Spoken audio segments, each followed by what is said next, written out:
So hello and welcome to the Expat Pod. My name is James, your host, and today I'm joined by Victoria, who is my old colleague from Polestar, who got in contact when we both used to work there, and she's very kindly agreed to be on this podcast and share her experience of living abroad. So Victoria, if you would like to give a quick introduction of where you're from and where you live. Hi, James. Thank you very much for having me. I've been excited about this opportunity for quite a while now. I have been living in the UK for 10 years. I'm originally from Russia. I was born and raised in Moscow. And during my time in the UK, I've developed a great career as a marketeer, but I also have been almost deported and I've received a personal pardon from Theresa May. There's definitely something to get into later on then. Yeah, for sure. Only if you want to, of course. Yeah, I'm open book, so. Great, well, we'll get into the podcast then.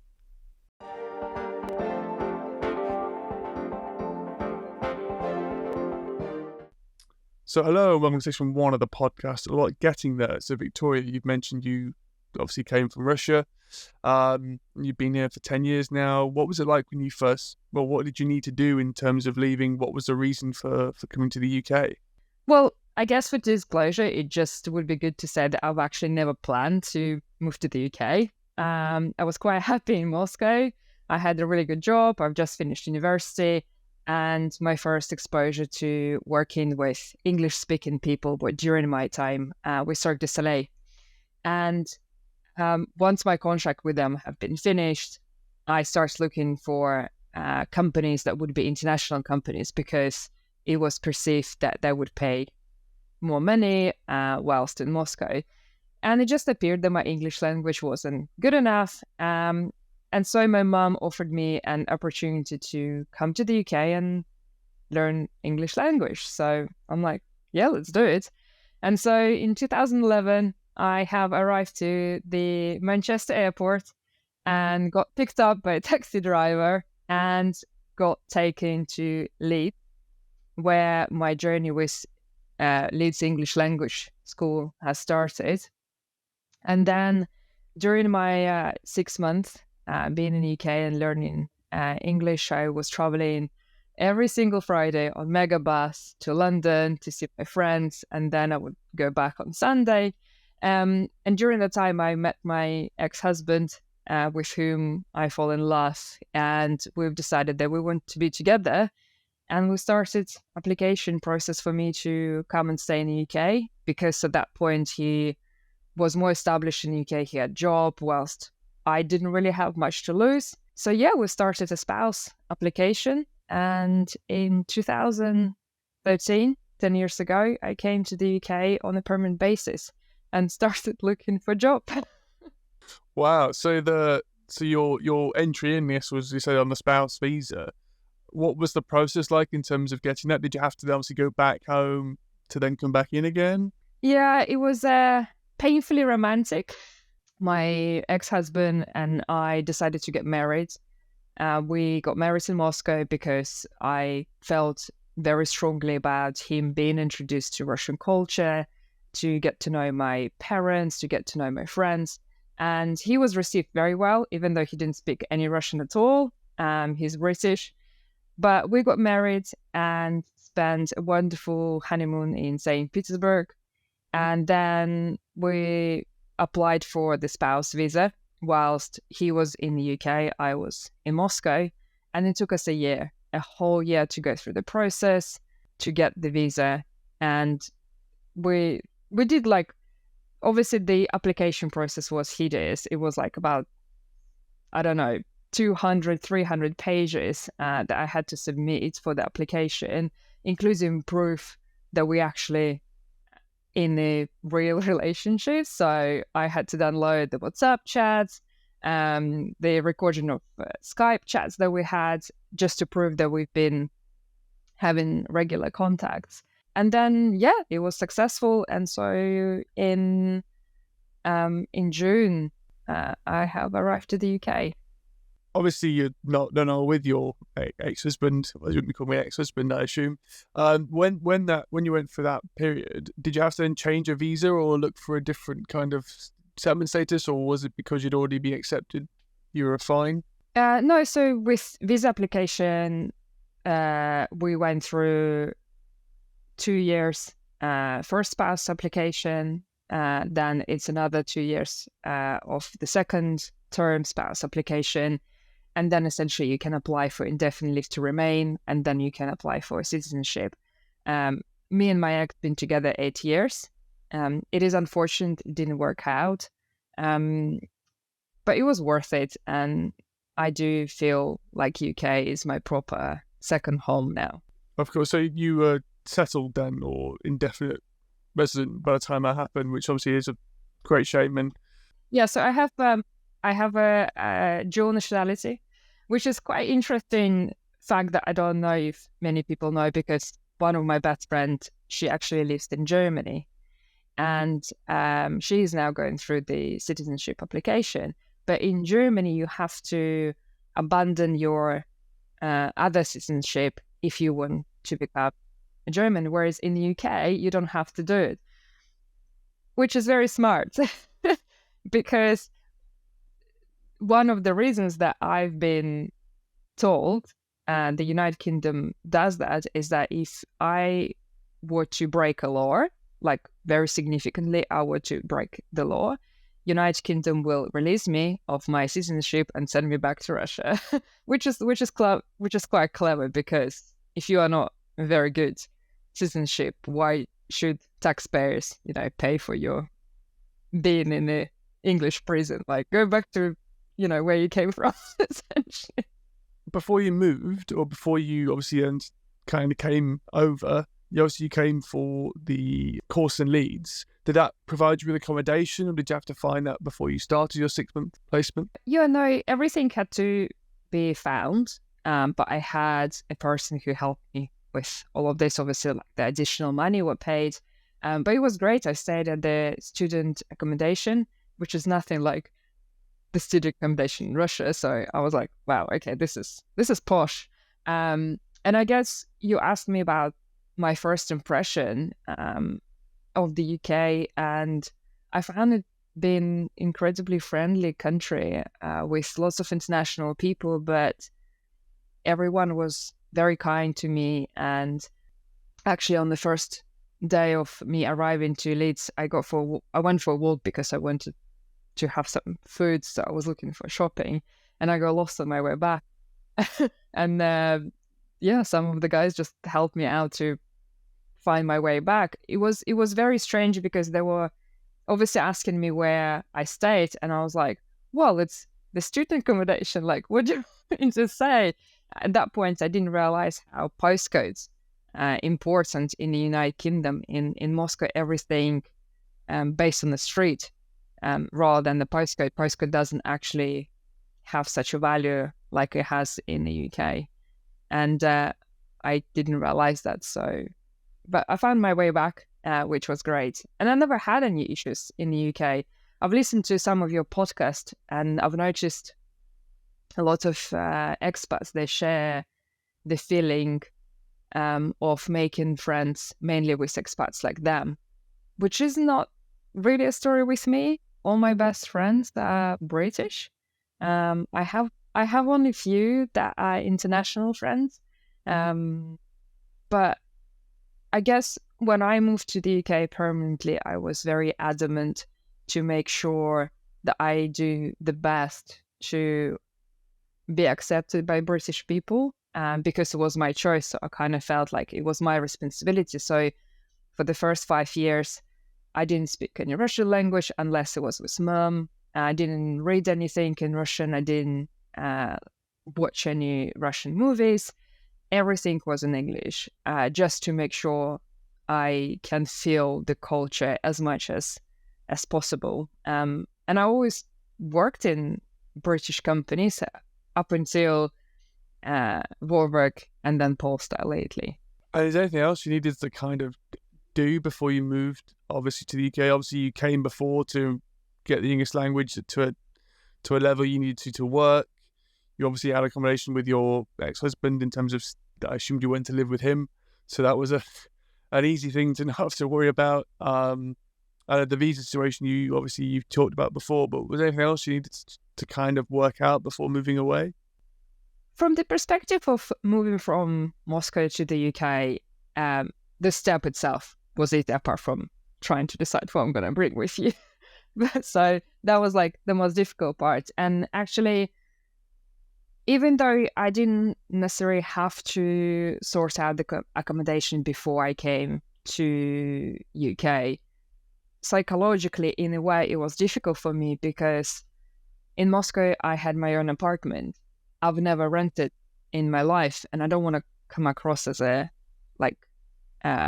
spoiled person, but I had a very good setting in Moscow. I had a really good job. My mom and dad are not poor, and I've never rented in my life.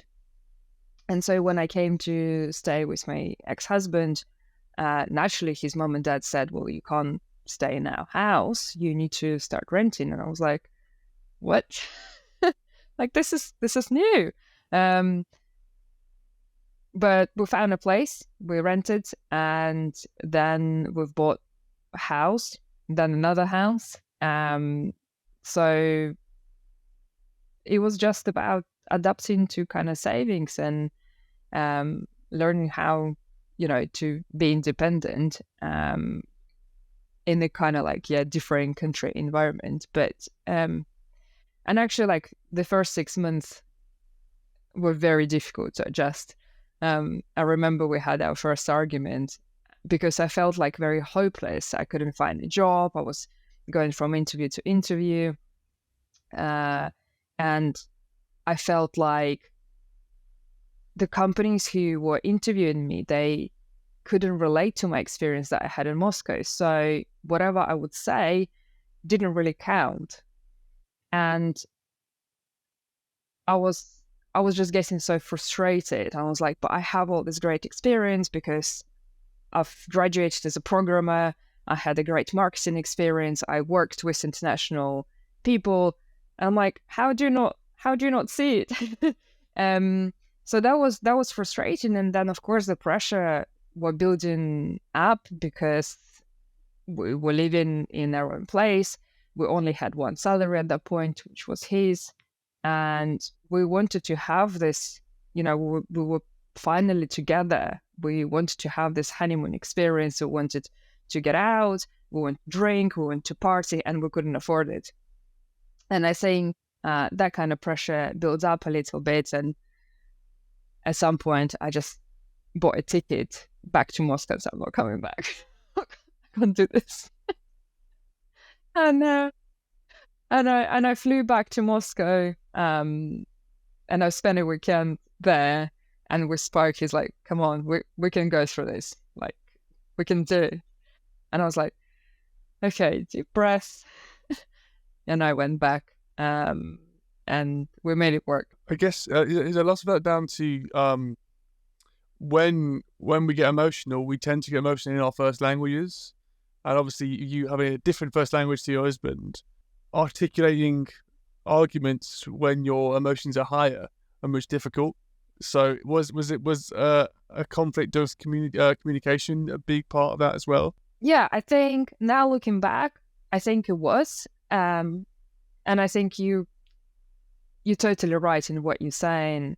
When you feel emotions and you're trying to explain them, it's very difficult, especially when you don't have that experience. I mean, the amount of adjectives and things that would describe emotions in English, for me, is still very limited. It's not my speciality, even though I'm in marketing. 10 years ago, it was shockingly bad. So apart from like, I'm angry, I'm hungry, I love you, I hate you, I really didn't know much else. And I was trying to swear in Russian because swear in Russian and Russian language is like two different languages. Like it's so fast. And yeah, I think it was just frustration. I mean, he was very supportive. His family were amazing, especially his mom. She just meant the world for me. But it's frustration. I'm a very strong, independent person. And not being able to contribute to the living standards that I'm so used to. Yeah, I think it just kind of was tricky. Obviously, you've achieved so many great things in your career now because you're flourishing, it would seem. You've come a long way in those 10 years, which is great. Thank you. Yeah, it took me about 5 years to get to the same level that I was in Moscow. But that 5 years were amazing for me from career perspective. My first job was at property estate, a company called Segro. Alex Wozicki took a risk by hiring me as a marketing assistant. And I remember having this interview, and then once I was accepted on a contract, he said, "You were very close for not getting this job." I was like, "Oh, what did I do?" He's like, "You were very confident." And I was like, I thought that would be like a good thing. He's like, "No, I understood it because his wife was from Eastern Europe as well." And he's like, "I knew that is part of your cultural character. It's not you trying to be rude."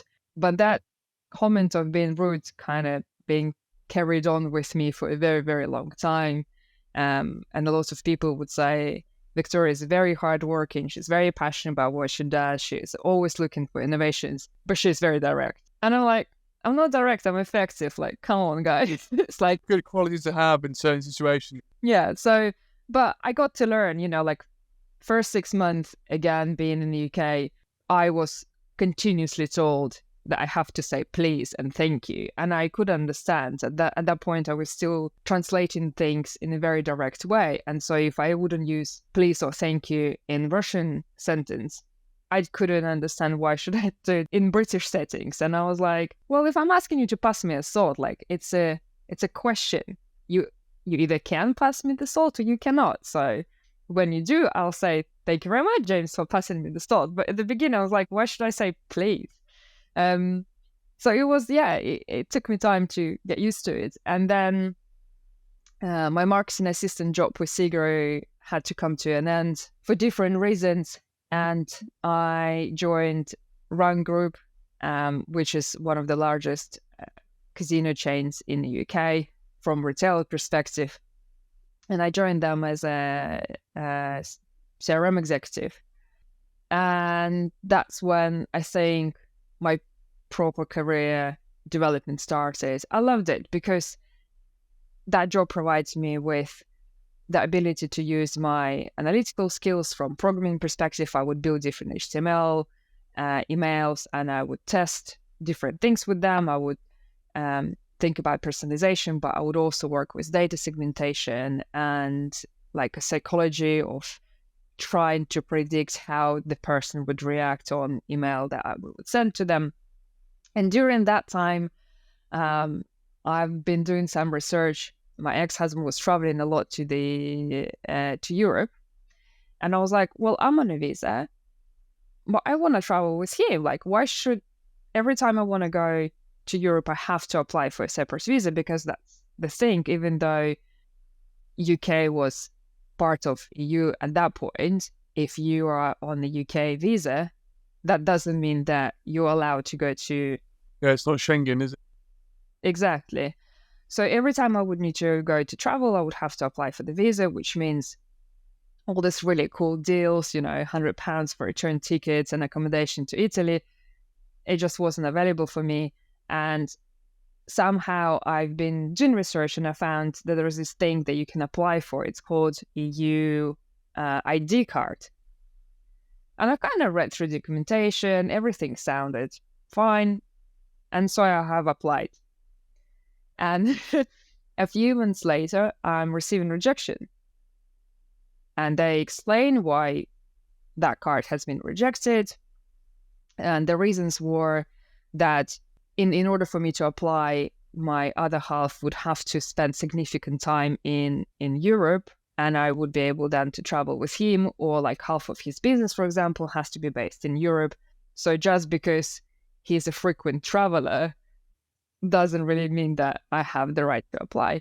But what you also did, it triggered in the system that I'm in the UK illegally. even though I have given obviously them my passport, they had a copy of my old documents, but somehow, somewhere, a tick box hasn't been ticked. And so my workplace starts receiving these letters basically saying, you're at risk of being fined because you employed illegal immigrant. And there was no return phone number that I was able to call and basically say, I have the visa, like, look at this. And that was like one of the most stressful time ever because no one was at fault. Technically, I had the documents, but at my work, for example, no one had a legal personnel that would say, yeah, that's fine, we're going to take this risk, we're going to keep Victoria being employed with us. They're like, we don't want to risk it. Like, we would rather lose you because we're unsure, or you kind of need to sort this out. Yeah, no matter how many calls I was trying to make, no matter how many times I was trying to contact Home Office, no one would respond. They would all just say, well, you have the visa, so you're okay. And I'm like, but it's not okay for my workplace. Like, it's still triggering some sort of alert. Like, I don't really know what to do with it. And that's when we reached out to Theresa May. I was based in Maidenhead.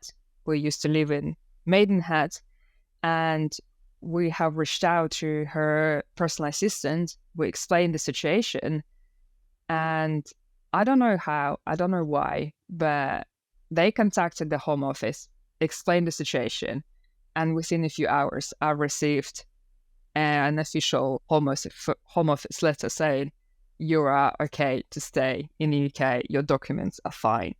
Is that framed on your wall? Oh my God, that was such a relief. And I just kept that letter for as long as I could next to me, because every time I would cross the border, at the border control, the alert would still like pop up. Yeah, and people would still stop me and say like, hold on a second.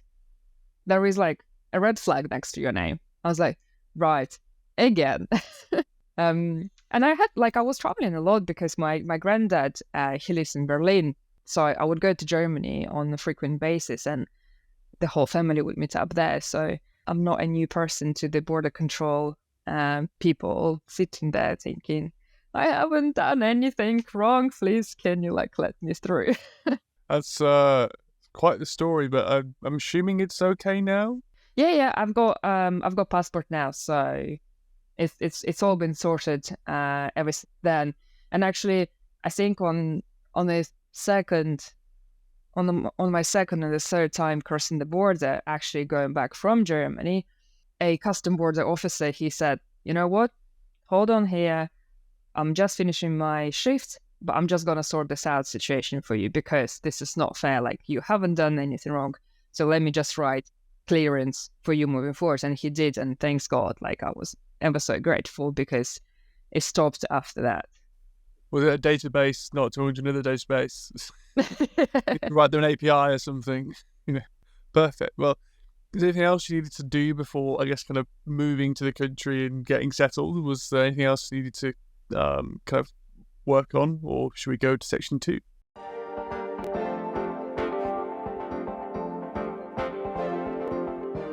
So hello, welcome to section 2 of the podcast, all about being there. So Victoria, obviously you've touched a bit about your life in the country and your experiences with British Border Force and the whole ordeal of obviously going through trying to get your passport eventually. It's kind of come through. Going back to your kind of impressions of the country, comparing it to home, what was your kind of experience of social life in the UK compared to what you experienced back in Russia? Obviously, you got a lot of British friends now, so it can't be that bad, I hope. No, it's great. I actually really like it. And the main difference is Moscow in the city. It's the capital of Russia. It never sleeps. So it's a very similar experience to living in London. And now I am enjoying the countryside, which is like what's considered a posh countryside. So I'm in rural Berkshire, and with Windsor next door to me, with Henley-on-Thames next door to me, and all these posh events like Henley Regatta and Henley Festival and all this kind of things that I've never been exposed to before. And where the Moscow life is very, very busy, you're constantly on the go. The first thing that I've noticed by being in the UK is the pace. People were much slower. And I was like, I would normally do like 5 different things during the day, and now I can only do like 3. And pubs close at like 9 o'clock in the evening, and nothing is open at midnight.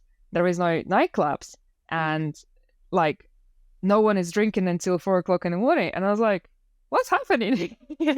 So that took a bit of adjustment. But in Russia, we very much friendly, like friends and family orientated. So house party is a kind of common thing.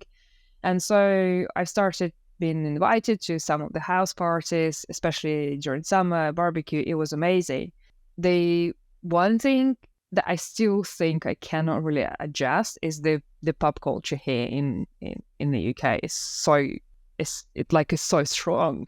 And even though I can totally appreciate and I love the whole environment of traditional pubs, I think how they've been structured, how they're set up, the food they offer is definitely gives you this proper British feeling, traditional, and I love the smell in like especially like very long, very old traditional pubs. But it's never been my thing, like to go and have a pint after work. And so at the beginning, when my socializing was happening after work with people, after work, my colleagues, everyone is driving, so no one is really actually drinking. And then we would go for a drink, for example, for one drink after work, and people just like, they wouldn't even ask what drink I would want. They would just bring me vodka. And I'm like, this is so stereotypical. And I'm like, come on, you guys, like, can we just start educating a little bit the nation about Russian people? And like, I can drink, but that doesn't mean it's a drink of choice. So can I like have a glass of Prosecco? Or my first drink actually that I've tried in the UK was Guinness with blackcurrant, and I loved it. Absolutely loved it. And then I've learned it's even healthy drink. And I was like, yeah, bring it on. I mean, later on, I was told it will have about calories of a full-on steak. I was like, oh yeah, no wonder I never feel hungry after that. But yeah, I absolutely love Guinness, and I absolutely love cider, because cider actually started being imported in Moscow very, very late. So I've only tried it for the first time maybe like 2 years before I actually left Moscow. And we had this really cool Irish pub in Moscow called Silver's. And everyone would go there, and that's the only place there where we would drink Guinness and we would have proper cider. But we've never had the variety of the ciders there. In the UK we have. So I would only try a very classic apple cider. But now you have fruity, you have pear, you have all sorts. So that was really great. And oh my God, people say Russian drinks, British people drink. Oh my God, they can drink. We can, just maybe not spirits. I think British people could drink pints. And British students can drink, and British people in Spain can drink. Yeah, so like that drinking culture, I guess, I didn't miss out for sure. I mean, you're right. We do go for 1 or 2 pints after work in a pub, and it's very normal to stop after one. When I was in Sweden, it was similar to what you were saying. It's not very common at all just to go for a drink after doing something, and that's one thing I missed when I was in Sweden, was like the pub culture of just meeting people in a pub, having a pint after work, and going home again. I did find some people to do that with, but they weren't Swedish. So yeah, I think it's also like in Moscow it's different working hours. We would start later and we would finish later, but of course you still have to acquire for the traveling time, and my traveling time would be at least an hour on a tube plus the walk from door to door. Whereas in the UK, when I was based in Maidenhead and I was working for Rank, I would walk for 30 minutes and I absolutely loved it.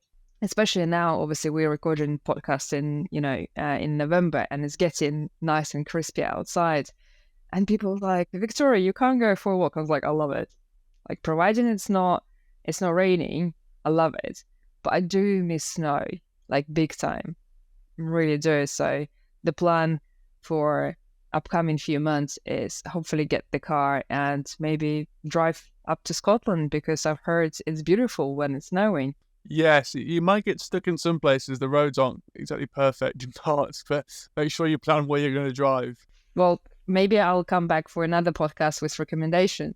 On in terms of like buying a car, then how's your experience been of that compared to Russia? Obviously, did you have a car when you lived in Moscow, or did you not need one? No, so my mum had a car in Moscow, and we kind of shared, but it's busy. The traffic is worse than in London, and Moscow has got a central system where you have a red square in the middle and all the roads coming in and out. It's only lately where additional, what we call a circle road, has been built. But essentially, if everyone is going into the city center, because that's where majority of offices are, this is it. You kind of get stuck, and the traffic is 2 hours or longer. I was always very happy with tube, and I drove in Russia sometimes. The Russian girls on Russian roads are not the safest drivers. Is there a reason for that? At that time, when I decided to get my driving license, I obviously studied the test and theory, but I didn't necessarily had to drive in order to get the driving license. So I kind of got my driving license first, and then I started practicing driving. Whereas in the UK, unfortunately, I had to redo the whole thing again. So you guys are safe now. I can drive. How did you find that then, doing the UK driving license? It was interesting. I think the first thing that puzzled me was the hazard test. I just didn't really understand the whole thinking behind it. And so I failed the first time. I was like, come on, this person is like poking their nose. They're not crossing the zebra crossing. Seriously, like, surely I can drive. But yeah, no, it was good. I think because I had a quite long break between driving and not driving, I got used to driving on a completely different side of the road, with the wheel being positioned on a different side as well. And I just done the driving on automatic. I haven't been driving manual ever. So my mom had automatic car, and I find it very stressful to change the gear. So I was like, no, automatic. And now, like, everyone is driving electric cars, so even easier for me. So it's automatic as default. But yeah, no, it was really good. I had a really good instructor. He was very patient with me, and I passed my driving test from the first time. And then I just started very slow. I just had like straight roads from home to work and back, and then eventually I started expanding more and more and more. And I think it's only like with Polestar when I actually started driving properly and going to Oxford and Bicester and going to Scotland, and I had friends in Manchester and Liverpool and in Devon, and all of a sudden I was like, wow, this is so much freedom, but there is also so much to see. And I haven't seen much of the UK at all in time I've been here.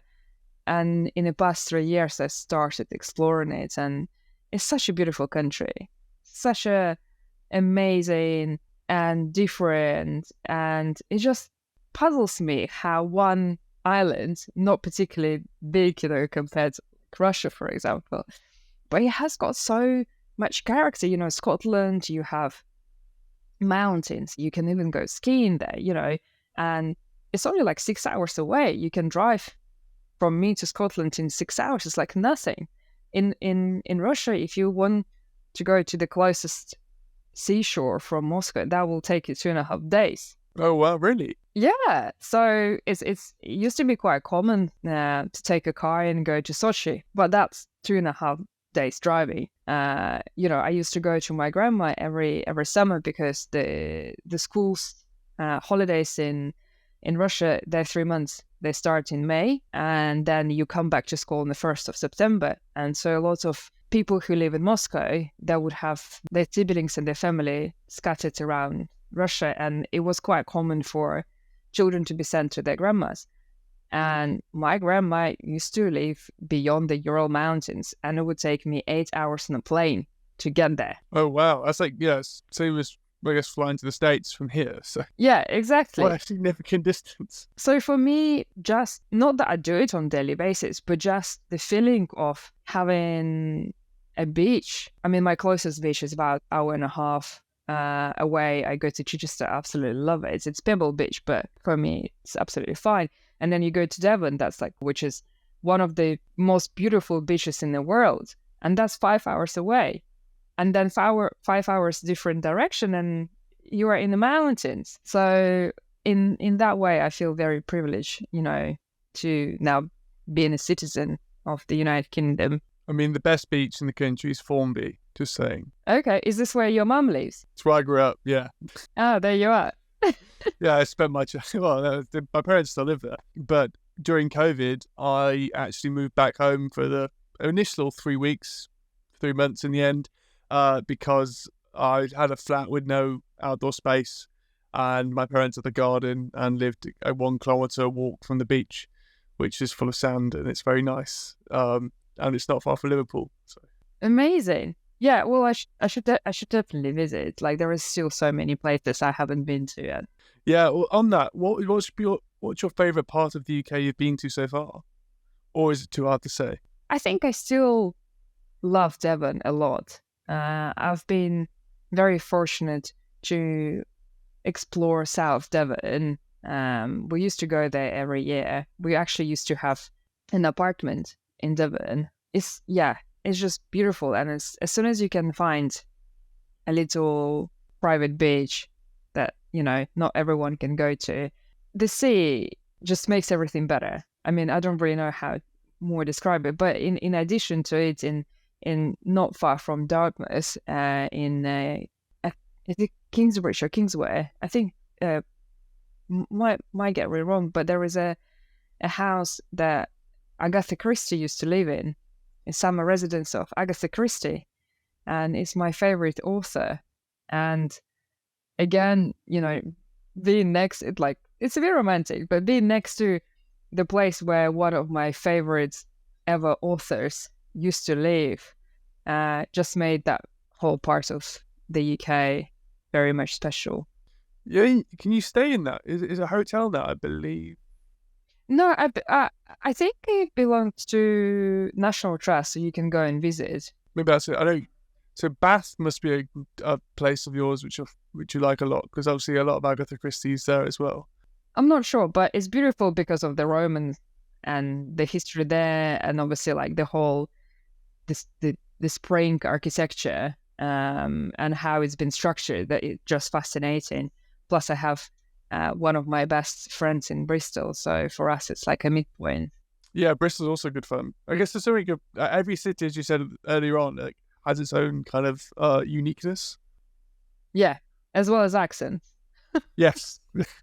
I mean, how was that for you? Because obviously we were in Leeds, right? So the Yorkshire accent, what was that? Because that's not your typical English accent in Yorkshire. So. That was an interesting experience. I remember it was my third day at school, and I was in the classroom. I had like elementary level or something, and my teacher had a very, very strong accent. But at that point, I didn't know, I didn't realize that, there is distinct accents. And on the third day, I literally had to stand up and I said, I'm really, really sorry, but I'm paid so much money for this course and I cannot understand a single word. And then he responded in a very, very good way, and he transitioned to more visual teaching rather than verbal. So that was good. I mean, RP is obviously received pronunciation, which most people think of. You think of English is like the Queen's English or BBC English, but a lot of people who aren't from the UK will tend to learn like American English because the media is so much also widely cast around the world from American movies or TV or popular culture, that as a British person, it annoys me when people speak in American English or write in American English. It's like, no, it's not right. It's wrong. But I don't mind. It's more of a little kind of joke we have with Americans from being from England, sorry, in terms of just tell them it's wrong. Really, it's good fun. Yeah, it's interesting talking about accents because naturally, when this conversation starts between me and native English speaker, they would say, "Well, how about Russia? Are there accents in Russia?" And in my opinion, there isn't. There isn't accent in Russia. There is a little bit, but anyone who speaks Russian, no matter if they're from Russia or from Ukraine or from Estonia or ex-USSR countries where Russian was still taught and people used to speak as part of their bringing, you still can understand people. So sometimes you can hear a little bit of a twang, so people would understand, for example, that I am from Moscow rather than outside Moscow. But you can always understand Russian language, no matter where this person came from. We do, however, have different dialects because Russia has got republics. So even though it's one big country, it has got their local kind of states in a very similar, like America has got. And so within those republic areas or little states, there is sometimes a different language. And people would operate that language and Russian, but you can always understand. So I've never been in a situation like you can end up in the UK where you speak to Scottish person and you're like, can you repeat again? Which I find fascinating. And I spoke to a lot of people just trying to understand where this is coming from. And apparently it's because different parts of the UK have been occupied with different cultures long time ago. And so somehow it's all been mixed up and developed this thing you guys call accent. Yeah, well, obviously the Scots, kind of Viking settlements, aren't they, and Celtic. And then Liverpool, I don't know, it's quite a melting pot of European cultures. A lot of Irish came and settled in Liverpool, so it might give the accent Liverpool has, which I don't really have, which is quite useful, I suppose, but I can turn it on if I have to in an argument. It's quite useful. But yeah, you're right. I think it must be based on, who settled there or various historical events, which is quite odd because I guess, a lot of Europe kind of doesn't, I don't know about accents in Europe either. I guess it's different dialects. You said like Spain's full of different kingdoms, so the different languages in Spain are probably because of that as well. So yeah, it's really, I guess Germany's a set of kingdoms as well, like Saxony and because people from Cologne speak a different language apparently according to the Germans. Yeah, but I think most of the time it's not necessarily the language.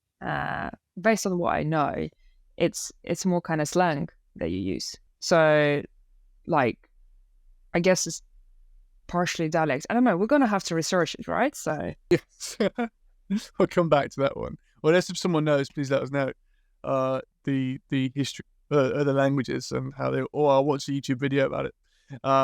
Is there anything else you have noticed since living in the UK compared to Russia that's different? Like, I suppose, like eating cultures or working cultures. Yeah, there is a lot of differences.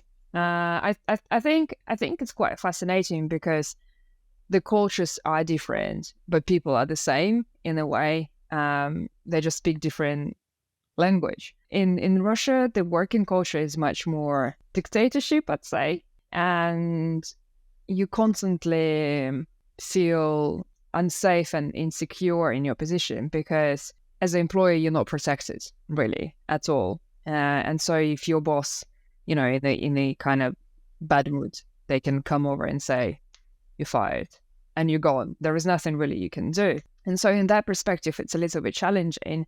I think it's changing now in a little bit more positive way, but that was kind of my experience. And what I really like in the UK is how this country allow people who are willing to do freelance work or set up their business, for example. It's possible. Yes, of course, like you still have to work hard and everything. And if tomorrow there is no income, there is no income and no business. But the process is clearer.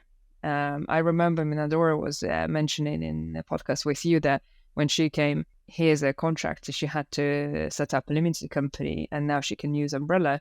But at least you can do it. There are options. You're not stuck. In Russia, it's pretty much impossible if you don't have the right network, if you don't know the right people, or you don't have enough money.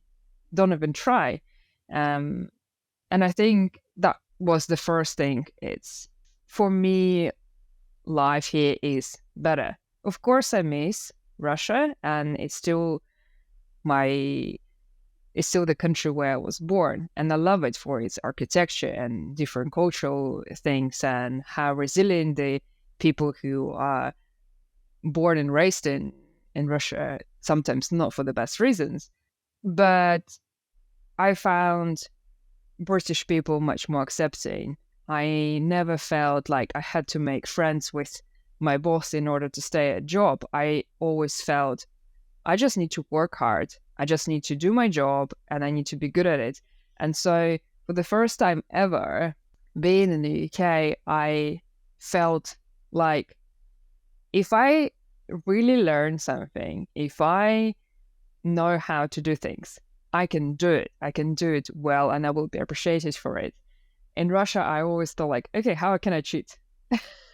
Like, how can I find a way around? It's never been for me, at least. I never had an experience like, if you do something well, that will promise you the success. But I think that kind of taught me different type of skills. I'm a very good solution finder because I have a very good critical thinking. It's like, okay, this is not working. What else can we try? Logical brain, yeah. Yeah. And UK changed me a lot in a very positive way. I smile more. I am more accepting of people. I'm more understanding. I'm more positive. And every time I would go and visit Moscow, for me, it's a very depressing city nowadays.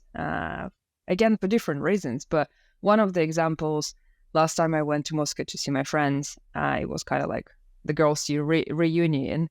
And we were at the restaurant, and we had brunch served to us. And I said to the waiter, "Thank you very much. This looks amazing. How are you doing today?" And he's like, "What have I done wrong?" I was like, "Nothing. Nothing." Being polite. Yeah, it's just giving this a little bit of more appreciation to the person. They just don't expect it, and they straight away they feel like they've done something wrong, and you've just been genuine and you've been nice. But I love this in the UK. I would not change it for the world, because it doesn't cost you anything being nice and polite to people. But for them, it might brighten their day, and I really like it. No, it's a good way of looking. Or outlook on life is to always trying to say thank you as much as you can. I think there's a point where people think that it's silly saying it all the time, but you never know who's hearing it, and it might make their day. So if you said it for the 100th time, they might have heard it for the first time that day. So it's the empathy you kind of gain from it, I guess. There's one thing which, the UK is pretty good at.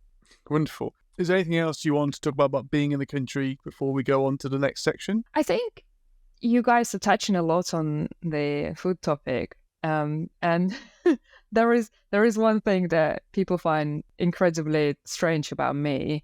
In Russia, we have lots of rivers, and so river fish or freshwater fish is very popular for us, and we salt it and we dry it, and it becomes a snack.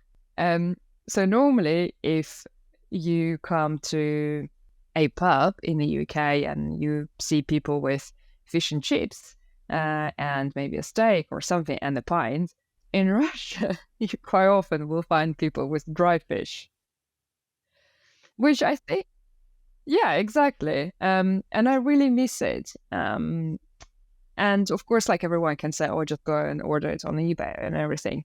But the beauty is you need to find a really good quality dry fish. You need to smell it and you need to touch it, because if it's too dry, you can't really eat it. If it's not dry enough, there is a risk of this fish being parasite.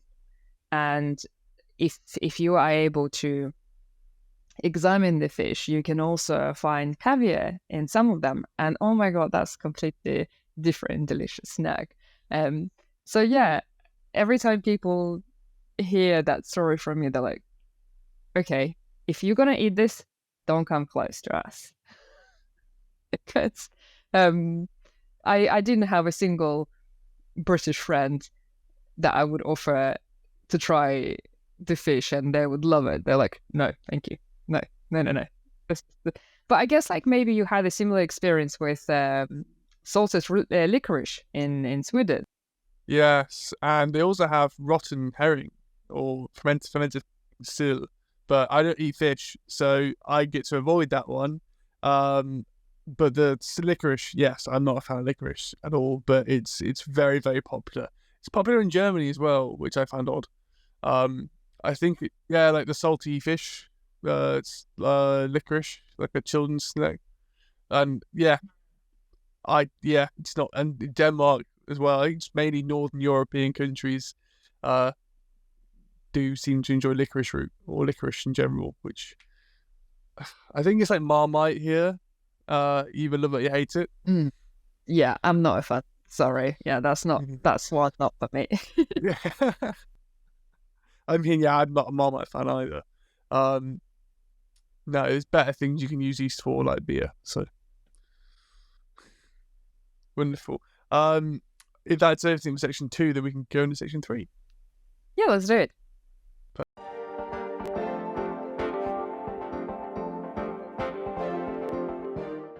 So welcome back to section 3 of the podcast, all about the review of your time. I still haven't named it. People get really annoyed at me for not naming the section, but essentially it's a review of your time. There's nothing that's really catchy that works. Like the other two, I feel have a better title. But anyway, enough on that. It's my own admin. What would be, if you could go back to your younger self before you moved to the UK, is there anything you would like to give advice to yourself, or share some insight from what you know now? I think the best thing that I've been able to prove to myself, and the best insight I would give to anyone who is willing to move to another country, is first of all, keep believing in yourself. You can do it, and never ever doubt yourself or think that you are worse than the other people, because you taking this massive step. Not everyone can even try to make that, and you're already on its way. And just do it. Just be confident. One of my things, when I wasn't able to find a job for quite a long time in the UK, I was so frustrated, and I was willing to basically accept any job. I started going to local pubs and saying, like, can I be can I work behind the bar? And at that time, my ex-husband said, no, you're better than that. Let's keep doing it. We'll support you, but you know what's your worth, so let's do it. And we did. We carried on, and I carried on, and I think that was one of the best decisions I've been able to make, is not to give up too early. So yeah, don't give up too early. Just keep on going. It's that old expression of the people who are like mining for gold, they give up when they're the closest from it. Exactly. Yeah, that there is a really good picture in there, and a meme, I think, where two mining kind of people are shown on the picture, and one is so close and giving up, and the other one's like, keep on going. So yeah, keep on going. Like you've made a decision. You are on your way, and trust it. No, that's great advice, and one that I am hopefully following as well. Because I have ambitions which hopefully will come to fruition in the future. Manifesting is what my girlfriend tells me to keep doing, and I do. Hopefully it works.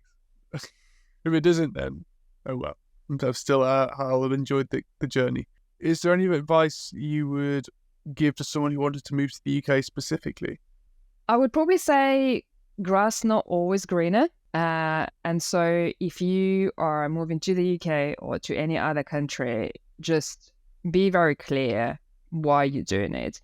I have got lots of friends who are also expats in different countries, and I hear a lot of stories where they socialize with only, expats like them. And whereas it's absolutely fine, that's everyone's choice. And if this is what you feel comfortable with, that's absolutely okay. But the downside of this is they're constantly feeling homesick. And I just feel like that feeling prevents you from achieving as much as you can. I mean, you moved to this country. I would recommend everyone to just try and understand the people you're living with now, to understand the cultural differences, to explore, to just dive into it, because this potentially will be your new home and these people will be your family. And why do you not want to know them? Why do you not want to get closer to them and understand why they are the way they are? A lot of people are moving thinking, like work is better, but work is tough everywhere. Life is better. No, life is tough everywhere. For me now, UK is the home, but like I said, my best friends are British. I have international friends as well, but only now. At the very beginning, I was trying to. I really wanted to be accepted, and actually, when my ex and I have separated, it was like beginning of the COVID, and I had my birthday as newly being single, and it was such a tough time, because COVID was mum or dad, none of my friends were able to come around. So I was totally on my own. And actually, Polestar was incredibly supportive at that point, which is another thing that I'm so grateful for. They just corporate culture in the UK, they have this empathy to their employees. And I had my first birthday, and I was surrounded by British girls.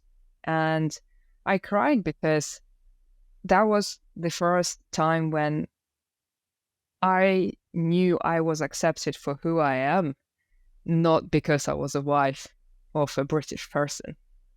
And that just meant the world to me. And now I'm never afraid of, being on my own, because I know that I'm not. I'm part of British culture and British people. That's how I see myself, of course. But people might have different opinions. But that's what being British is. I think we are a country built on the NHS has got a lot of immigrants working in it, which is one of the pillars of being British. And because of colonisation all those years ago, we've got a lot of immigration in this country because we spread the word that Britain's amazing. Come live here, or look how great we are. And then they get confused when people do come and visit, or I want to stay and get a job because you told us how great it was. You've called yourself Great Britain.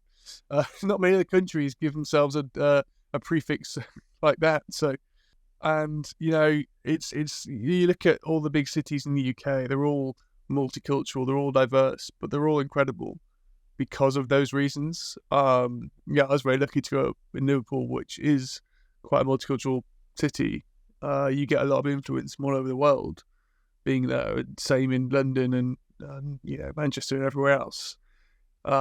It's because people have come and shared their knowledge or shared their cultures that we all grow and develop. And fundamentally, a lot of it's based on socializing, eating, and drinking. Most cultures in the world are over those three things. What you drink might change, whether it's coffee or alcohol or tea. But the whole point, the whole kind of social aspect of life is a shared human need, and it's great to see how other cultures do it and kind of grow from there. And we have so many great subcultures now in the UK because of that. And similarly, when I was in Sweden, there was a lot of subculture there as well.